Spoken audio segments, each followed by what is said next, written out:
पितृदोष है, ये आपको कैसे मालूम पड़ेगा?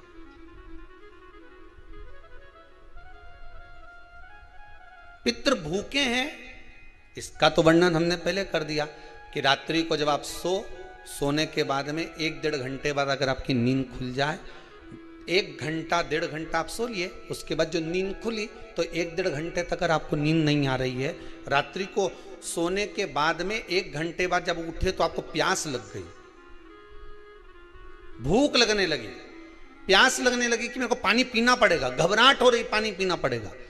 1-1.5 घंटे सोने के बाद अचानक नींद खुले और आपको प्यास लगे, समझ लेना आपके पितृ भूखे हैं और प्यास है।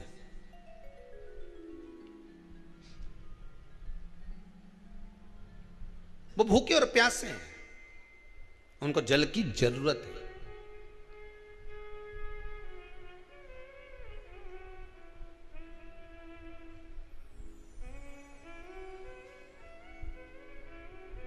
किसी भी नदी में, सरोवर में, कुंड में, बावड़ी में, तालाब में, आप तीर्थ में जाकर जब स्नान करते हैं तो स्नान करने के बाद एक काम का नियम बना लो कि अपने हाथ की अंजलि में जल लेकर अपने पूर्वजों को देना। प्यासे रहते हैं, भाग मांगते हैं।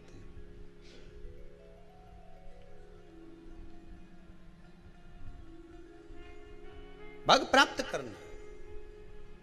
3 वृक्ष पितरों के तुल्य हैं।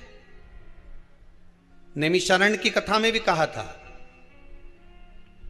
3 वृक्ष पितरों के तुल्य हैं। पहला पीपल, दूसरा बट वृक्ष, तीसरा बेलपत्र का वृक्ष। ये पितरों के तुल्य हैं। अगर आपको रात्रि में नींद नहीं आ रही है, ऐसा लगता है कि रात्रि को 1 घंटा 1.5 घंटा सोने के बाद कुछ गलत गलत विचार आने लगते हैं, नींद सुबह 3 बजे तक 4 बजे तक नहीं आती, 4 बजे के बाद फिर नींद आती है, तो एक प्रैक्टिकल जरूर कर देखना। एक प्रैक्टिकल करने में क्या जाता है, प्रयास करने में क्या कुछ जाता है क्या? प्रैक्टिकल कर देखना कि कहीं सीओर वाला महाराज झूठ तो नहीं बोल रहा, तो प्रैक्टिकल करने में कुछ नहीं जाए। 1 लोटा पानी लो, उसमें थोड़ा सा कच्चा दूध डाल लीजिए, श्राद्ध पक्ष चल रहा है, बेलपत्री का पेड़ या पीपल का पेड़ या बट का पेड़, इन पेड़ के नीचे ले जाकर उस दूध को दोपहर में सुबह 10 बजे से लेकर 12 बजे के बीच में ले जाकर चढ़ा दीजिए। रात्रि को फिर ना आपको प्यास लगेगी ना भूख लगेगी, नींद एक बार लगी तो सुबह ही खुलेगी। प्रैक्टिकल करने में क्या जाता है? पानी डालने में तुम्हारा कुछ जाएगा? अरे बोलो तो सरी, हमें 10 रुपया का दूध जरूर उसमें, और तुम इतनी चतुर हो, इतना सारा दूध थोड़ी डालोगी, तुम 2 चम्मच डालोगे। कहाँ तुम इतना डालने वाली हो है?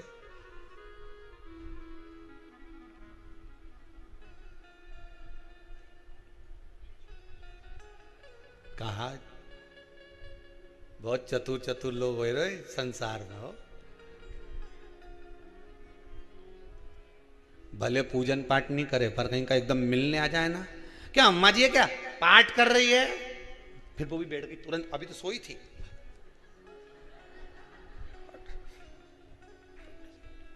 तुरंत। क्या पंडित जी हैं क्या, उनसे थोड़ा सा काम है, अभी माला जप रहे हैं, मालूम पड़े पंडित जी तो आराम से सेव फल खा रहे थे। अब प्लेट सोफा के नीचे घुसे, तुरंत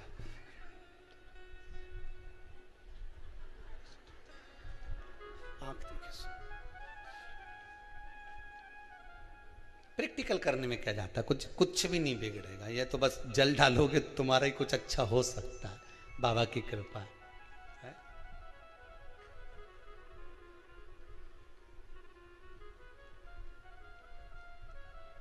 3 वृक्ष पितरों के तुल्य हैं।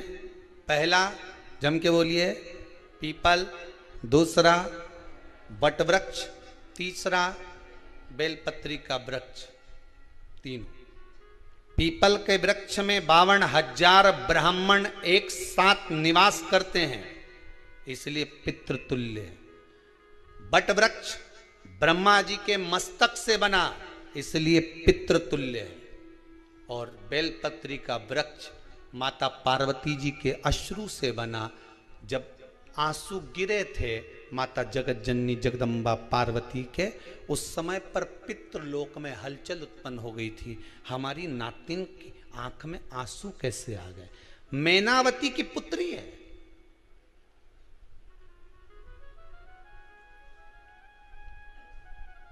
पितरों की नातिन, इसकी अश्रु कैसे गिर गए? पार्वती जी ने कहा ये आंसू नहीं, मेरा पुण्य भाग प्रकट करती हूं बेलपत्री के रूप में। तो पितरों ने वर दिया था कि ये बेलपत्री का वृक्ष हमारा आशीर्वाद है, इसके नीचे अगर कोई दीप लगाता है, शिव को स्पर्श कर चढ़ाता है, उसके पितरों की शांति होगी। हम स्वयं उसको आशीर्वाद देने के लिए पधारेंगे। बेलपत्र का वृक्ष पितृतुल्य।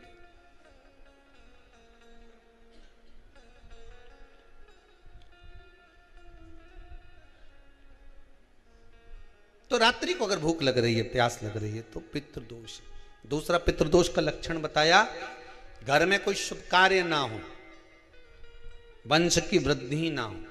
1 रुपये कमाओ, 1.25 रुपये खर्च हो रहे हैं, पैसा 10 जगह से कमाई आ रही है पर घर में टिक नहीं पा रही है, आया गया, पितृदोष।